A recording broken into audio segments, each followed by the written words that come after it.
Renting versus buying a home. One of the biggest financial decisions you'll ever make, and it's actually a pretty controversial topic. You've probably heard a lot of opinions, but are you getting the full picture? There's a key piece missing in most of these debates, one that could completely change how you think about the decision. By the end of this video, you'll have a perspective that most people overlook, and it might just shift how you see your future. But first, my name is Dawn, and you know what's crazy? 94% of you watching aren't subscribed. If you can hit that like and subscribe button, it would really help me get my videos out there and grow this channel. In return, I will show up and make videos to help you navigate the real estate market. My goal this year is 1,000 subscribers, and your support means a lot. A few weeks back, I offered to make this video if there was anyone interested, and I had one person say that they would like to see it. So Lisa, this one's for you. If you have any video requests,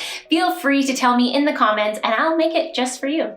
Now, getting back to it, there's no shortage of opinions on this topic. I've spent hours researching 4 different financial rules that claim to solve the rent versus buy debate. But do they really hold up? Let's break it down. Rule number 1, the 5% rule.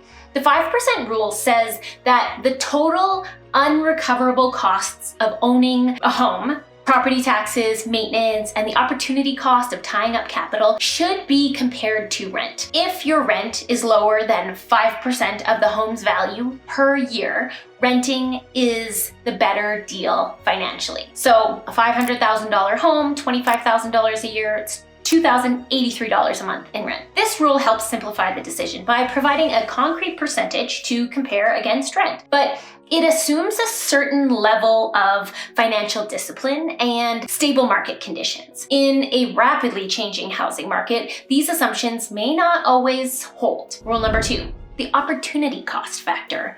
Another rule emphasizes the opportunity cost of home ownership. Now, if you're not familiar with the term, it's essentially the idea of what you're giving up when you choose one option over another. The idea is that you could invest the money you would have spent on a down payment and get higher returns elsewhere. For instance, instead of putting $100,000 into a home, if you invested that amount in a portfolio averaging 7% annual returns, you might end up with significantly more wealth over time. But this relies on consistently investing the difference, which few people do in practice. Markets also fluctuate, and investments come with their own risks, meaning that the opportunity cost argument isn't always black and white. Rule number 3, the fluctuating market approach. Some argue that costs fluctuate over time, of course, including rent increases and long-term home appreciation. Home values may rise, but so can rents, making it difficult to determine which option will be better financially in the long run. Stability in mortgage payments is often a key factor that tips the scale for home ownership, while renters may benefit from market dips. Additionally, owning a home comes with unexpected costs like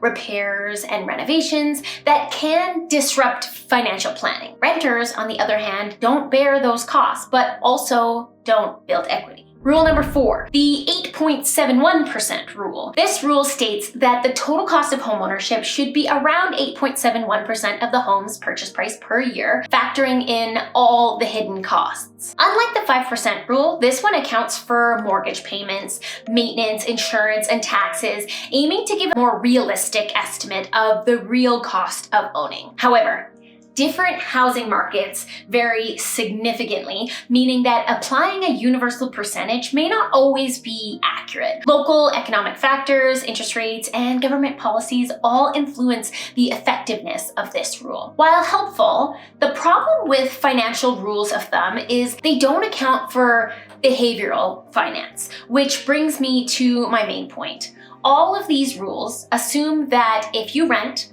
you'll take the money you would have spent on a house and invest it wisely. But studies show that the average person doesn't do this. Instead, they spend it. Renters might have a lower cost of living, but without disciplined investing, they aren't building long-term wealth. Homeowners, even if they aren't maximizing investment returns force themselves to save by paying down a mortgage. Renters, they have to be proactive. The first 3 rules we discussed are all financial in nature. They focus on numbers, returns, and investment strategies, but this last point isn't just about money. It's about lifestyle and stability. When you own a home, you have a level of control that renting simply doesn't provide. You can renovate, even if it's just painting the walls any color you want. You can have pets without worrying about restrictions and truly make the space your own. And I should put a caveat, because if you live in a condo, there probably is restrictions. Perhaps more importantly, homeownership offers long-term stability. As a renter, there's always a risk that your landlord could sell the property, forcing you to move at any time. Owning your home eliminates that uncertainty, giving you peace of mind knowing that you're not at the mercy of someone else's decisions. Yes, financial factors are crucial. These personal freedoms and security are things that many homeowners value just as much as any potential financial gains. Now, if you're currently renting in Calgary and planning to buy, when is the right time to make that move?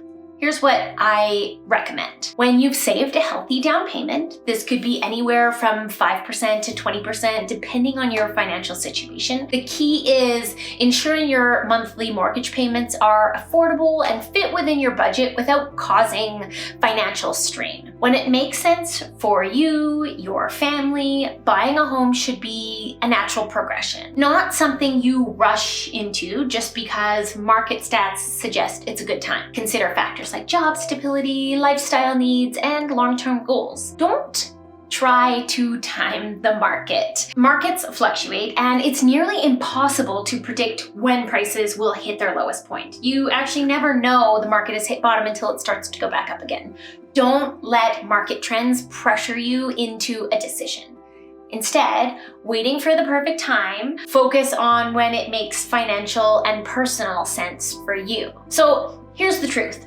Renting can be the smarter financial move if you actually invest the difference. But if you're like most people and you don't stay disciplined, homeownership, flaws and all, is often the better long-term wealth building strategy. Some people are very set in their ways when it comes to renting versus buying, whether it's because of family influence, personal belief, or past experiences. Some just believe one option is better than the other.